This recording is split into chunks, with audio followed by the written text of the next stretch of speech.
masih Zoom lah ya. Kita bisa bertemu lagi meskipun masih dalam virtual ya.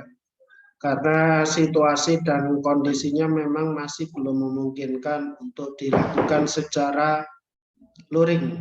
Dan di Kota Malang ini masih level 3. Jadi kita sabar dulu, mudah-mudahan segera turun levelnya sehingga kita bisa melakukan perkuliahan secara luring, tidak daring lagi. Karena kuliah daring ini saya kira nggak efektif ya.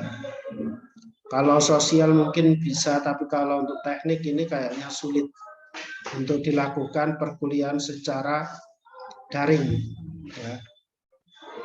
Oke, karena ini pertemuan pertama dan ini kebetulan saya di lab teknik mesin. Mulai dari kemarin ini ada kegiatan training CNC, jadi mungkin ini agak sedikit terganggu nantinya, ya. Tapi tidak masalah karena ini masih pertemuan pertama. Di pertemuan pertama ini yang pertama adalah kontrak kuliah.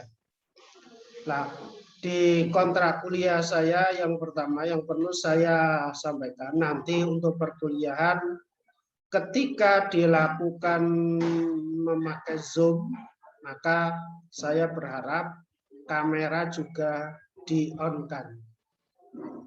Karena yang kamera tidak di-on-kan ini nanti saya screenshot, itu saya anggap meskipun nanti sudah mengisi Google Form, ya, saya anggap tidak masuk nantinya. Karena beberapa waktu lalu saya sering melakukan Zoom tapi nggak ada responnya. Ya, tidak ada responnya, hingga ini seolah-olah saya nggak ada orang ngomong sendiri nanti. Itu aturan yang pertama. Yang kedua, nanti kehadiran absensi itu melewati Google Form. Jadi semua bisa melakukan absensi di Google Form. Cuman nanti akan saya lihat juga hasil screenshot saya tiap pertemuan. Apakah benar-benar mengikuti atau tidak. Nah ini jangan-jangan cuman absen saja di grup, tapi tidak mengikuti. Lah ini yang rugi bukan saya sebetulnya ya. Yang rugi bukan saya tapi ya kalian semua. Ya, tuh. Bisa didengar suara saya?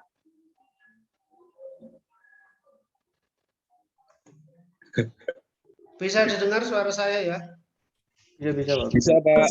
Nah, ini punya saya kok putus-putus ini di lab, nggak tahu ini di bawah, di lab lantai 1 soalnya ini. Dan ini pakai tethering ini kok agak ngadat ini. Jadi itu yang pertama, kehadiran nanti saya lihat dari Google Form sama hasil screenshot saya. Terus nanti ini ada informasi baru. Untuk sistem penilaian itu ada penilaian antara. Ada penilaian antara. Maksudnya kalau dulu kan tidak ada yang namanya C+, B+, itu kan tidak ada. Nah sekarang untuk penilaian antara dari universitas sudah menetapkan diberlakukan kembali penilaian antara. Jadi kalau dulu ya kalau enggak E ya D ya C ya B ya A itu. Tapi sekarang bisa saja D+, D, D+, C, C+, B, B+, dan seterusnya. Itu. Cuman min memang tidak ada masihan min. Sampai di plus saja. Itu untuk penilaian antara. Dan itu nanti diberlakukan untuk semua angkatan termasuk di transkrip nilai. Kalau kalian nanti sudah lulus itu akan ada nilai antara. Ya. Tuh. Oke, Untuk pertemuan pertama ini, seperti yang saya sampaikan tadi, ini saya kebetulan di lab dan bising sekali karena ada anak praktikum juga, dan tadi di grup saya lihat ada yang izin karena sedang praktikum, jadi saya nggak bisa memaksakan karena ini memang program praktikum yang tertunda semester kemarin karena situasi dan kondisi masih PPKM. Sehingga praktikumnya masih harus dilaksanakan hari ini. Jadi nggak masalah untuk yang memang izin sedang melakukan praktikum. Nah, tapi saya mohon nanti yang melakukan praktikum, nanti kan sudah ada listnya anaknya, itu nanti akan saya pantau juga di Google Form, tetap harus ikut absen. Ya. Nah, untuk pertemuan kali ini saya tidak akan lama-lama, ya, karena ini internet saya juga bermasalah, sering putus nyambung ini. Nah, kayak gini ini diam semua ini kalian ini. Ini berarti yang masalah internet saya ini. Ya. Kalau sudah diam kayak gini berarti internet saya yang bermasalah. Oke, nah ini sudah on lagi. Saya akan share screen untuk RPS saya, ya. Nanti apa saja yang akan kita pelajari selama 1 semester di elemen mesin 1 ini.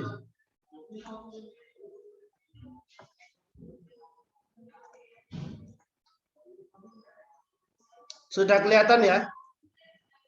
Sudah, Pak. Sudah, Pak. Kelihatan, Pak. Sudah kelihatan. Jadi ini adalah RPS atau satuan rencana perkuliahan semester untuk mata kuliah elemen mesin. Di sini ada pendidikan, tapi tidak, ini bukan pendidikan ya, tapi program studi teknik mesin PSTM. Ini masih ada kekeliruan saya. Nah, ini berada di semester 5. Yang menjadi prasyarat adalah mata kuliah Mektek 3. Saya kira ini sudah lulus semua kalian. Terus kode mata kuliah yang mengembangkan RPS ini saya sendiri. Terus yang mengampu juga saya sendiri. Dan ini baru disahkan kemarin, itu tanggal 16 Agustus 2021. Karena kita mengacu sekarang ini OBE, ya, Outcome Based Education, ya. Jadi kita sudah menerapkan dan berganti berbagai macam RPS, dan itu harus melalui proses yang panjang. Oke, saya lanjut. Nah, ini untuk pengesahannya ini sudah semua. Nah, harapan Pak Teori, harapan Pak Rektor, di samping kita kuliah, FGD juga ada R&D. Itu harapannya. Jadi ada R&D. Cuman kalau di saya itu sudah enak. Mata kuliah saya kedua-duanya, baik itu mekanika fluida maupun elemen mesin, ini sudah ada R&D-nya. R&D-nya apa? Nanti ada tugas besar terstruktur, dan itu wajib ditempuh. Nah, kalau sekarang R&D Pak Rektor mintanya, distingsinya apa? Nah, itulah yang nanti difokuskan ke sana. Nah, distingsi di teknik mesin kebetulan teknologi tepat guna. Nah, tentunya yang masih ada hubungannya dengan renewable energy atau otomotif, ya, atau permesinan. Ini masih mendukung nanti. Jadi kalian nanti harus mengerjakan secara kelompok untuk membuat teknologi tepat guna sebagai syarat lulus dari mata kuliah ini. Tapi itu nanti saya rangkum di elemen mesin 2. Jadi setelah menempuh elemen mesin 2 baru mengambil tugas besar terstruktur elemen mesin. Nih. Nah, di sini ada beberapa capaian pembelajaran. Yang pertama terkait dengan sikap, ya. Ini yang wajib ya, terkait dengan sikap ini wajib diterapkan kalau di Unisma ya. Yang kedua terkait dengan keterampilan umum. Jadi kalian harus mampu, namanya mahasiswa itu harus bisa berpikir secara logis, sistematis, terus mempunyai inovasi dalam konteks pengembangan atau implementasi ilmu pengetahuan ya. Terus mampu menunjukkan kinerja mandiri. Nah, ini yang kadang-kadang masih sering mahasiswa mengandalkan temannya, mengandalkan orang lain, tidak percaya diri, masih tidak pede dengan kemampuannya sendiri. Nah, kalau seperti itu berarti ya masih diragukan keilmuannya nanti. Nah, ini jangan sampai terjadi hal-hal semacam ini, ya. Jangan sampai terjadi, apalagi ini kalian jurusan teknik, ya. Itu jangan sampai. Terus siap dan mampu mengkaji implikasi pengembangan dan implementasi ilmu pengetahuan dan teknologi. Ya. Keterampilan khususnya menunjukkan kinerja mandiri, bermutu dan terukur. Maka parameternya nanti ada. Terus mampu mengambil keputusan. Orang teknik harus bisa mengambil keputusan, jangan ngikut temannya atau manut. Ya. Parasit itu juga tidak diperbolehkan. Terus kalau dari aspek pengetahuan, menguasai pengetahuan mengenai material. Kalian harus tahu terlebih dahulu. Makanya material teknik itu ditaruh di semester 1, 2, dan 3. Mektek itu di semester 2, 3, dan 4.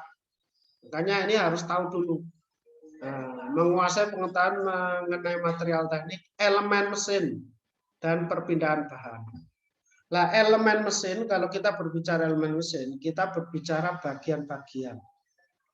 Kalau misalkan pada dunia otomotif, katakanlah sepeda motor, berarti kita berbicara part. Atau spare part lah. Nah, sekarang lebih familiarnya ke sana. Dan itu memang tidak semuanya, tapi itu mencakup keseluruhan nantinya. Ya, itu nanti harus dicakup secara keseluruhan. Ya. Terus capaian pembelajaran mata kuliahnya, kalian harus mampu menerapkan matematika, sains, dan prinsip rekayasa dalam penyelesaian masalah rekayasa, mekanika teknik, atau mechanical system. Mampu mendesain komponen. Kalian sudah dapat gambar teknik, menggambar mesin, dan mungkin nanti akan ketambahan CAD/CAM. Ya, ini. Maka kalian sudah harus mempunyai dasar itu. Apalagi orang teknik itu bahasanya itu bahasa gambar. Makanya harus bisa membaca gambar orang teknik itu. Terus kemampuan mengidentifikasi, merumuskan, menganalisis, dan menyelesaikan permasalahan teknik. Ya ini. Seperti yang saya katakan tadi, orang teknik kalau membahas masalah elemen mesin, berarti satu elemen mesin itu harus dikupas tuntas sampai dengan selesai. Mulai dari bahannya atau materialnya, maupun sampai ke dalam kekuatannya. Kalau fungsi sudah barang tentu, spesifikasi, klasifikasi sudah barang tentu. Tapi itu lebih banyak di material tekniknya. Kalau di sini kita implementasinya nanti. Jadi ini sangat mendukung untuk mata kuliah perencanaan dan perancangan. Nah, tapi perencanaan dan perancangan ini tidak bisa kita lakukan kalau desain kita masih belum matang, masih belum sempurna. Nah, maka desain ini menjadi syarat mutlak yang harus kalian kuasai. Outcome-nya apa? Output mata kuliah apa? Simulasi produk berupa TTG dan perencanaan, atau nanti saya pakai di tugas besar terstruktur nanti. Ini deskripsi mata kuliahnya, ada outcome-nya, ada materi pembelajarannya. Untuk pertemuan di awal-awal semester ini, ya, elemen mesin 1 ini masih kita kembali lagi ke mata kuliah fisika, yaitu termasuk satuan dan unit. Ini nanti akan menjadi pokok pembahasan kita. Tegangan, regangan, dan lain sebagainya. Ini karena ini nanti akan dipakai terus. Ya. Makanya mata kuliah paling banyak nanti kalau kalian mengambil tugas besar ataupun skripsi terkait dengan teknologi tepat guna, maka kalian harus mampu menguasai elemen mesin. Ini pokok pembahasannya. Harapannya di pertemuan pertama kalian memahami konsep perancangan dan unit sistem. Ini harapan kita semuanya. 2, mampu menganalisa beban, tegangan, dan seterusnya nanti. Ini akan saya kasihkan saja nanti. Saya share di grup biar nanti kalian juga bisa membaca. Cuman di sini karena ini RPS baru, RPS OBE. Kalau di OBE kita benar-benar terapkan 100%, maka yang kita peroleh juga sedikit. Padahal kalau RPS saya yang lama, kita untuk elemen mesin 1 itu sambungan ini finish, harus sampai finish. Nah di sini sampai UTS itu ternyata hanya baru sambungan baut dengan beban aksial dan preload beserta penerapan teori kegagalannya. Dan sambungan macamnya banyak nantinya. Ada keling, ada mur baut, ada las, dan lain sebagainya. Nah, ini butuh kita bahas satu persatu nanti. Termasuk poros, dan lain sebagainya. Kalau mengenai bobot UTS-nya itu sini saya kasih prosentasenya itu enggak terlalu banyak. UTS itu 30%, UAS-nya 35%. Selebihnya ketika perkuliahan. Ini. Oke. Sedikit saja saya masuk ke materi saya. Nah, ini pertemuan perdana. Oke, ini kelihatan ya? Iya, Pak, kelihatan. Iya, Pak. Oke. Nah, elemen mesin 1. Nah, saya menaruh gambar seperti ini sebetulnya juga tidak pas kalau saya taruh di elemen mesin 1. Karena ini bearing. Kalau kalian ini apa namanya kalau menurut kalian ini? Bearing, Pak. Selain bearing, laker. Apalagi? Bearing, laker, apalagi? Yang kalian pahami?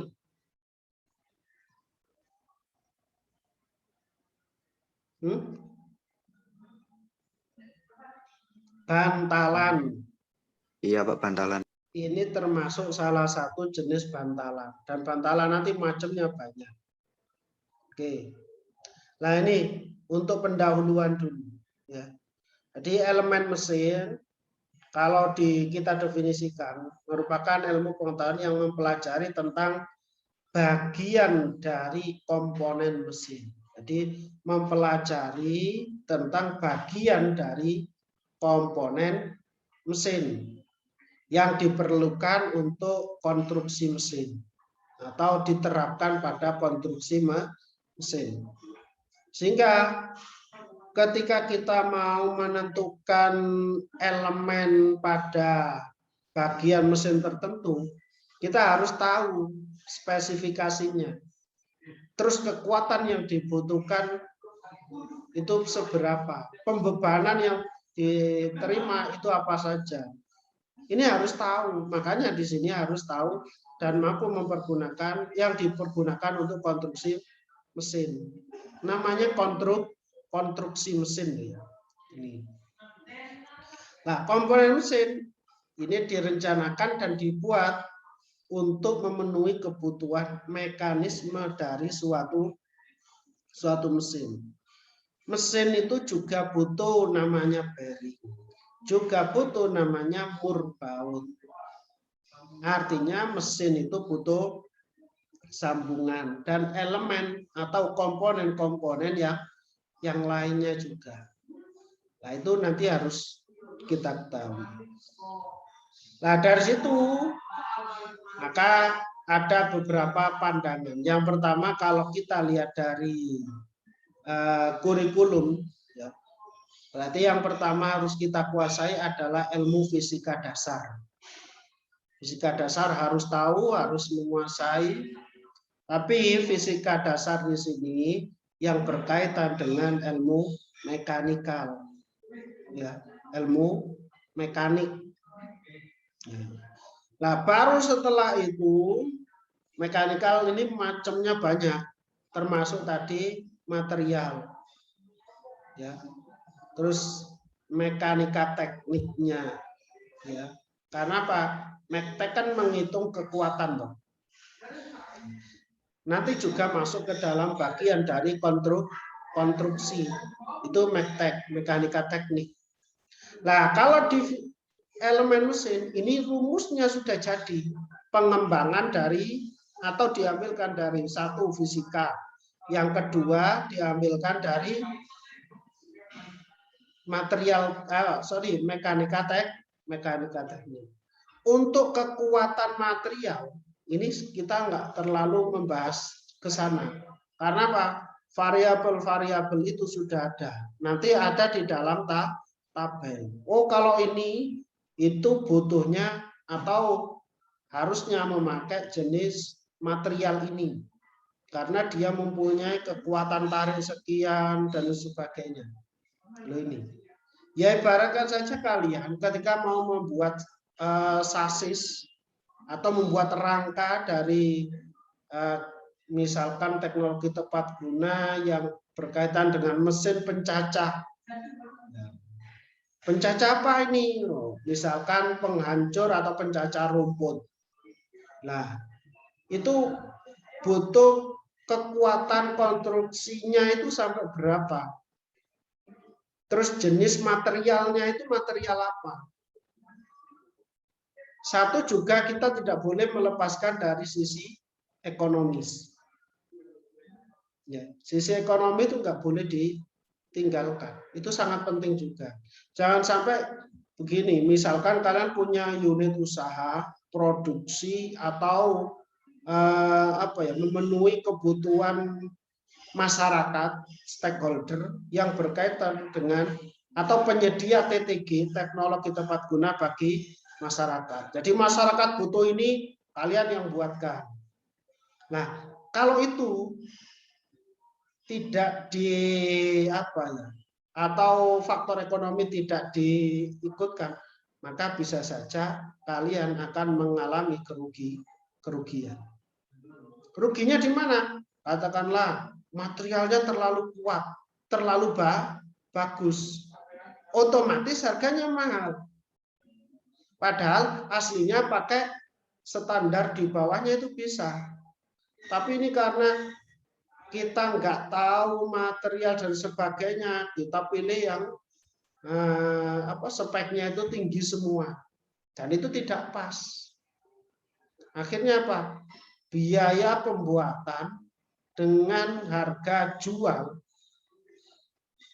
ya, ini akhirnya rugi. Misalkan harga di pasaran sekian, terus kalian karena pemain baru di situ, kalian harus ngambil harga di bawahnya. Walah, ternyata ketika saya buat harga sekian ini tidak cukup biayanya untuk produksi saja, belum jasanya. Maka dari itu ekonomi teknik atau mempertimbangkan satu yang berkaitan dengan bahan dan sebagainya ini juga penting. Nah, itu nanti di elemen mesin. Nah, yang B, elemen mesin itu nanti juga masih berhubungan terhadap cabang fisika dan ilmu lainnya. Itu ilmu mekanika yang saya katakan tadi, ilmu pengetahuan bahan dan matematika. Itu nanti semuanya ada di dalam elemen mesin dirangkum. Cuman yang saya sampaikan tadi, kita lebih enak. Karena apa? Kita pakai rumus jadi. Tidak perlu menurunkan menggunakan persamaan integral dan sebagainya yang jelimet-jelimet itu.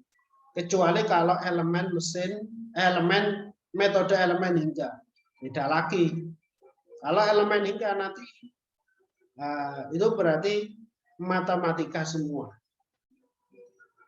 Jadi perhitungannya dari matematika. Kalau ini dari fisika, nah fisika itu nanti yang berhubungan dengan mekanika, ilmu pengetahuan bahan dan matematika.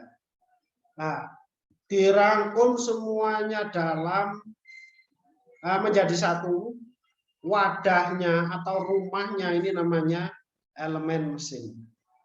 Nah, elemen mesin ini nanti akan menjadi kita rencanakan, kita buat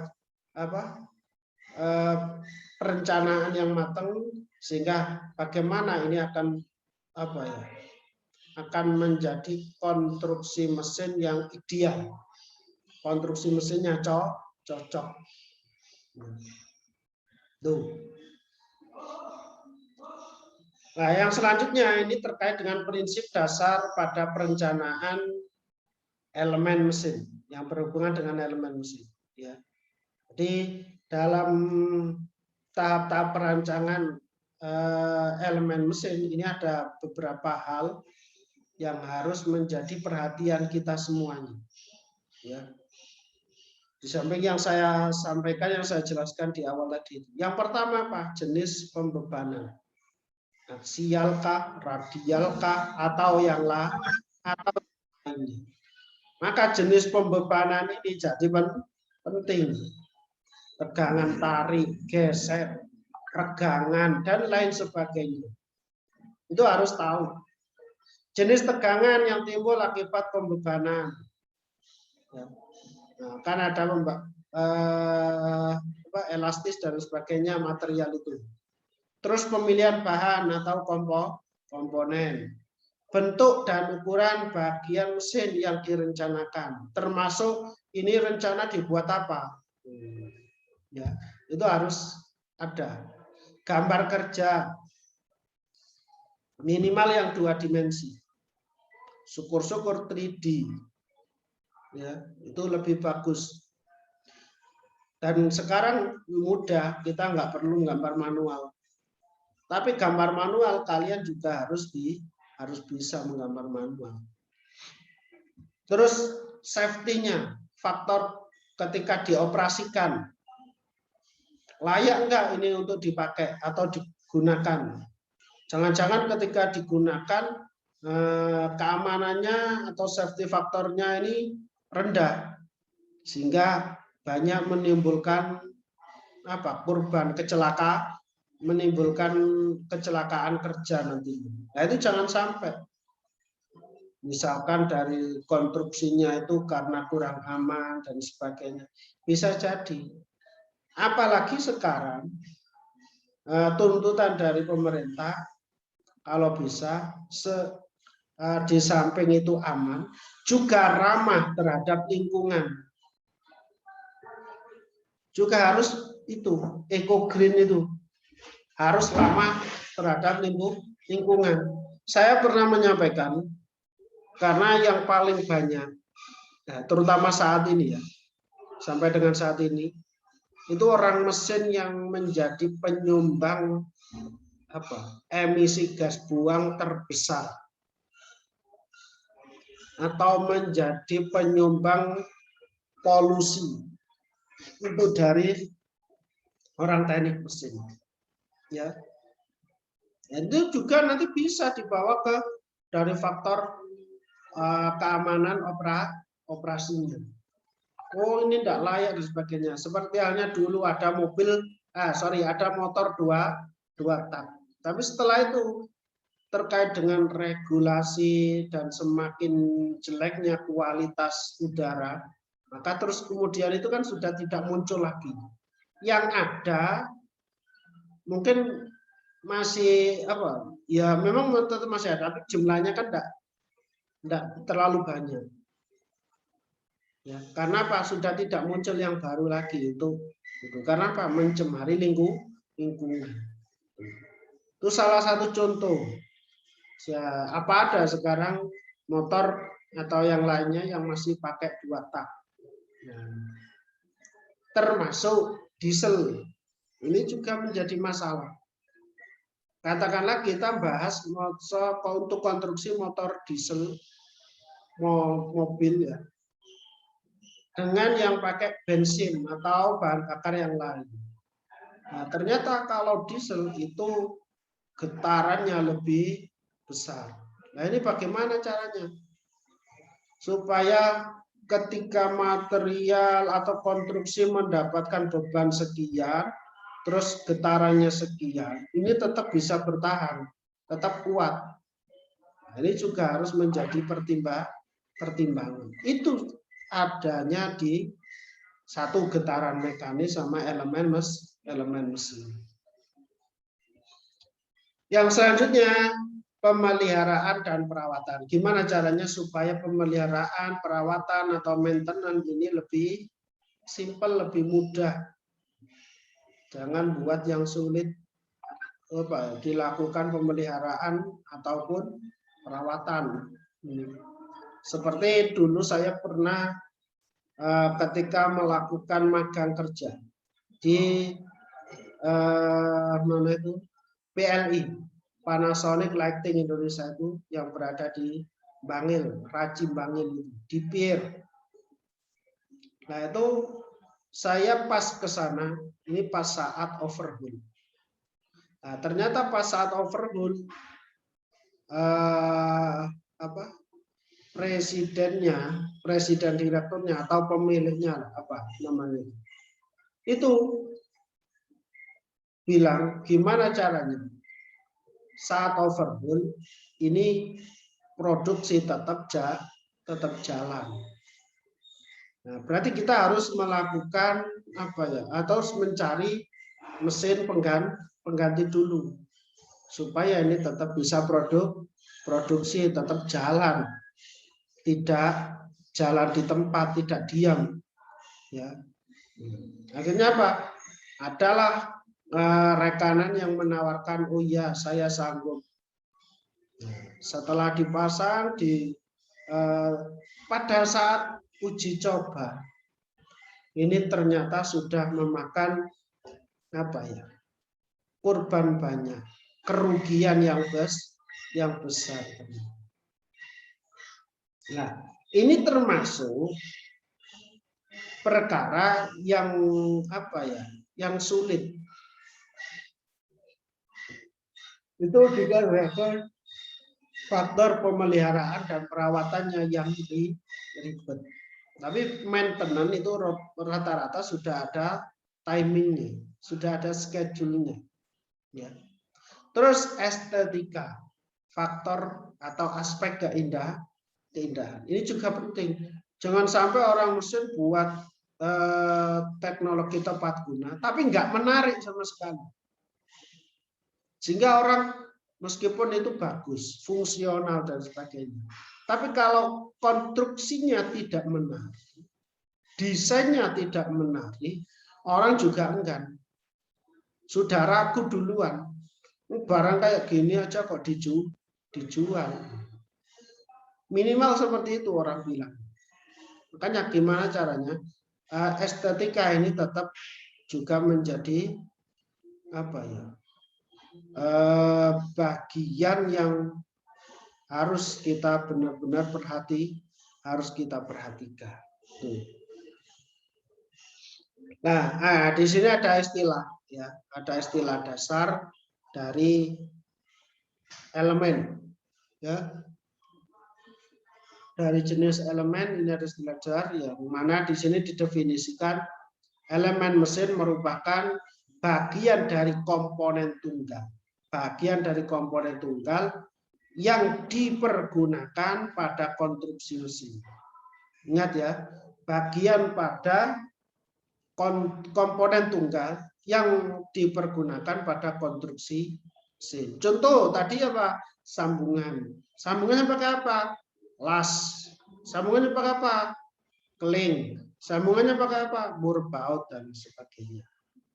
Itu kan macam-macam. Terus apalagi kira-kira sebagai contoh? Bearing tadi. Atau bantalan. Ya.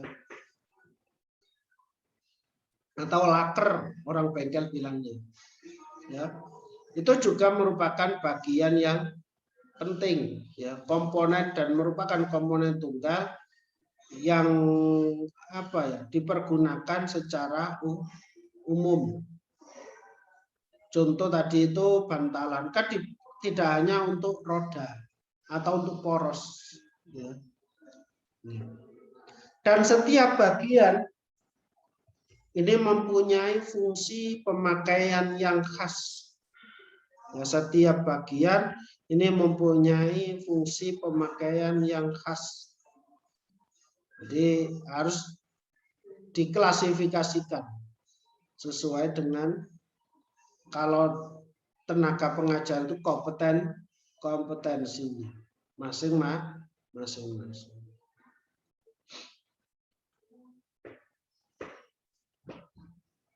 Dengan pengertian itu maka kita bisa menyimpulkan bahwasannya elemen mesin ini merupakan faktor yang pokok yang harus kita ketahui,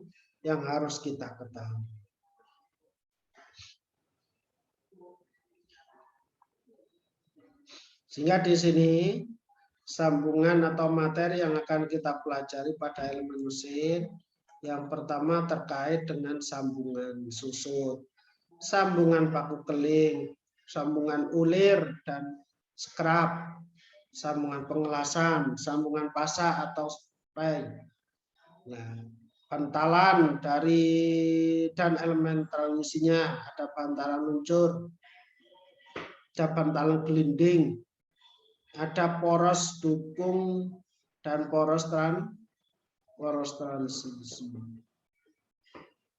Ya, poros transmisi, kopling dan lain sebagainya. Banyak sekali. Nah, kalau kalian perhatikan di situ ada gambar. Di situ ada gaya. Gaya tarik menarik. Nah, ini salah satu contoh nanti yang harus kita tentukan. Kalau misalkan sambungan tadi itu memakai paku keling, itu kan kadang-kadang ada gaya tarik, gaya geser dan lain sebagainya. Ya, di sini ada F tiap ujungnya itu. Terus juga ada yang namanya momen puntir. Material ini apakah tahan ketika mendapatkan puntiran yang besar? Ini juga harus bisa dihitung atau bisa ditentukan. Caranya bagaimana? Bisa kita melihat tabel. Oh, ternyata kekuatan puntirnya sekian dari mesin ini dan sebagainya, atau dari poros ini. Jadi di situ ada momen puntir atau yang sering kita katakan adalah torsi. Nah, ini untuk buku-buku referensinya, tentunya banyak lagi yang lain. Dan ini hampir semuanya sudah ada bahasa Indonesianya. Kalian tidak perlu sulit-sulit lagi, ya, karena ini rata-rata semuanya ya pakai rumus yang jadi. Hampir semuanya pakai rumus jadi. Oke. Nah, itu terkait dengan pendahuluan pada mata kuliah elemen mesin ini. Nah, mungkin kalau ada pertanyaan, ini saya persilahkan. Ya, saya persilahkan kalau misalkan ada pertanyaan. Terkait dengan kontrak kuliah tadi, apakah kalian setuju atau tidak dengan dikasih bobot prosentase pada saat UAS itu cuma 35, UTS cuma 30, berarti kan cuma 65. Yang 35 itu saya ambil dari keseharian ini. Pada saat perkuliahan aktif atau tidaknya. Yaitu yang 35%. Yang 65%, nah itu dari UTS dan UAS tadi. Mungkin ada yang perlu ditanyakan atau didiskusikan, silakan. Wah, mohon maaf Pak, kalau misalnya izin itu gimana Pak? Kayaknya izin lagi di jalan, misalnya ada yang gitu. Halo, gimana Mas?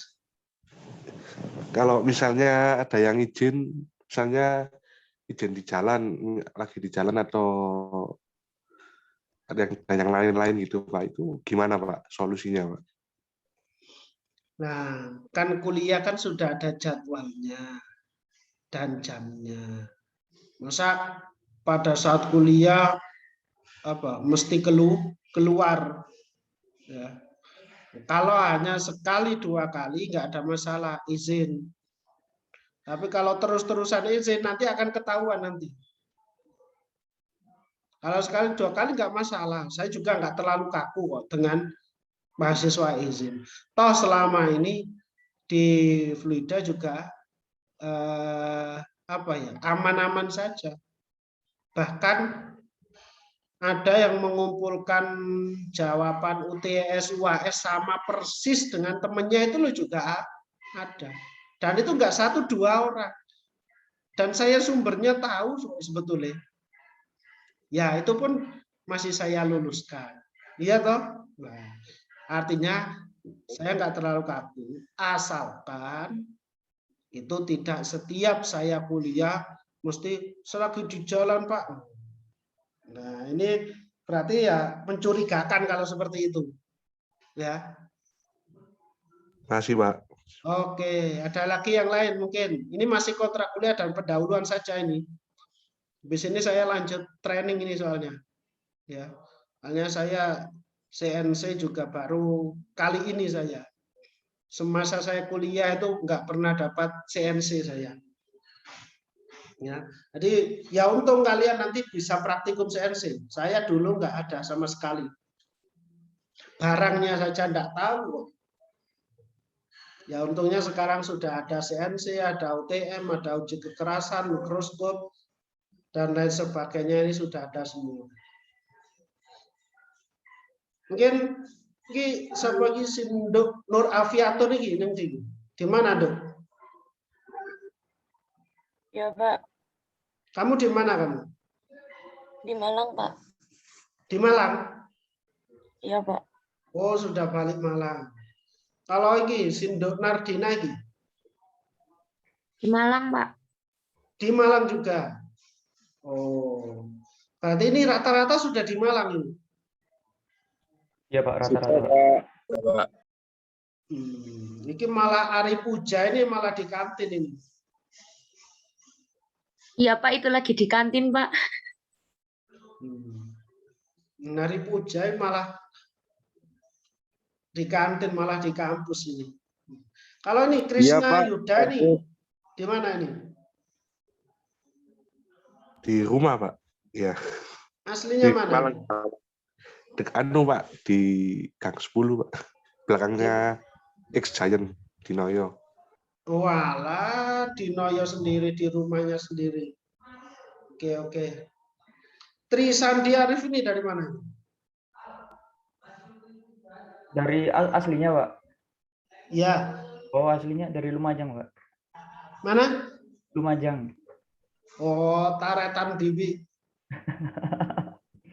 Ya. Oh, puat yang guyu, laya-laya puat.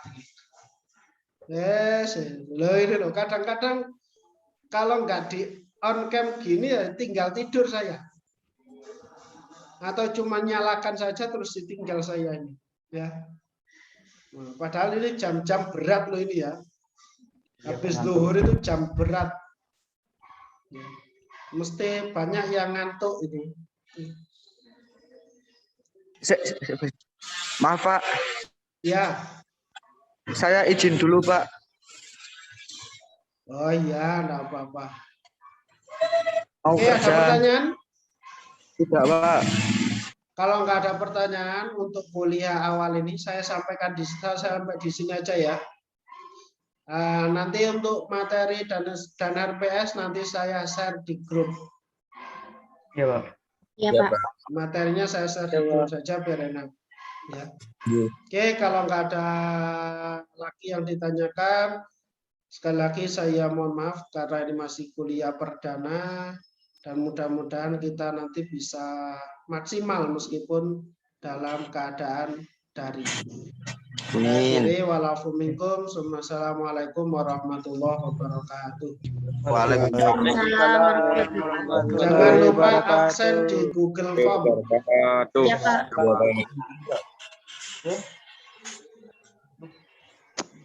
Terima kasih, Pak. Ya. Terima kasih, Pak.